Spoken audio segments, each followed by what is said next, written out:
नमस्कार, एस के मराठी या यूट्यूब चॅनेलमध्ये तुम्हा सर्वांचं मनपूर्वक स्वागत आहे। तर मित्रांनो, शेतकऱ्यांच्या खात्यात थेट 20,000 रुपये जमा या संदर्भात सविस्तर अशी माहिती आपण या व्हिडिओच्या माध्यमातून जाणून घेणार आहोत। तत्पूर्वी जर तुम्ही चॅनेलवर नवीन असाल तर चॅनेलला लगेच सबस्क्राइब करून घ्या। महाराष्ट्र सरकारने 2024 मध्ये शेतकऱ्यांसाठी एक महत्त्वाचा निर्णय घेतला। या निर्णयामुळे धन पिकवणाऱ्या शेतकऱ्यांना त्यांच्या शेतातल्या कामासाठी सरकारकडून बोनस म्हणजे पैसे देण्याचं ठरवलं। शेतकऱ्यांना 1 हेक्टरसाठी जास्तीत जास्त 40,000 रुपये मिळू शकतात। यासाठी सरकारने 1800 कोटी रुपये बाजूला ठेवले आहेत। हा बोनस मिळवण्यासाठी शेतकऱ्यांनी काही ठिकाणी नोंदणी केलेली असावी लागते, जसे की आदिवासी विकास महामंडळ किंवा जिल्हा मार्केटिंग फेडरेशन। ज्यांनी इथे नोंदणी केली आहे त्यांनाच हे पैसे मिळणार आहेत। हे सगळं पारदर्शक म्हणजे स्पष्ट आणि योग्य लोकांपर्यंत पोहोचवावी म्हणून केलं जातं। हे पैसे आधीच दिले जाणार होते, पण काही चुकीचे अर्ज आणि गैरप्रकार आढळल्यामुळे सरकारने सगळ्या अर्जाची परत एकदा तपासणी केली। ज्यांचे अर्ज योग्य नव्हते त्यांना योजनेतून काढून टाकले, त्यामुळे थोडा उशीर झाला। 12 जून 2025 पासून हे पैसे देण्याची प्रक्रिया सुरू झाली आहे। 16 जून पासून शेतकऱ्यांच्या बँक खात्यामध्ये पैसे जमा होण्यास सुरुवात झाली आहे।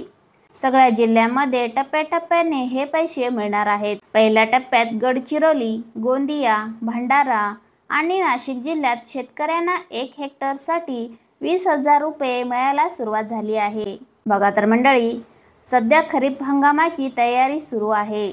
शेतकरी पेरणीसाठी बियाणे, खते आणि इतर साहित्य घेत आहेत।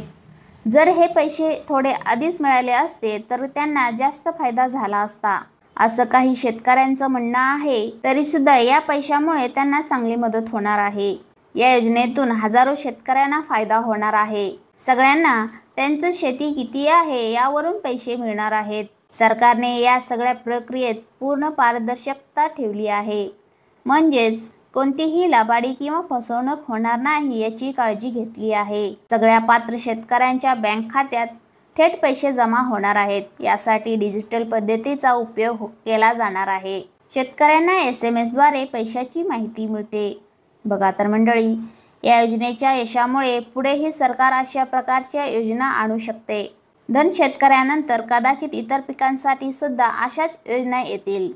शेतकरी संघटनांनी या निर्णयाचा स्वागत केला आहे। शेतकऱ्यांनी हे पैसे शेती सुधारण्यासाठी वापरावेत, चांगल्या बियाण्यासाठी, नव्या तंत्रज्ञानासाठी आणि आधुनिक शेतीसाठी याचा उपयोग करावा। यामुळे त्यांचं उत्पन्न वाढेल, बाजारात चांगला भावही मिळेल। एकंदरीत या योजनेमुळे शेतकऱ्यांना मोठा दिलासा मिळाला आहे।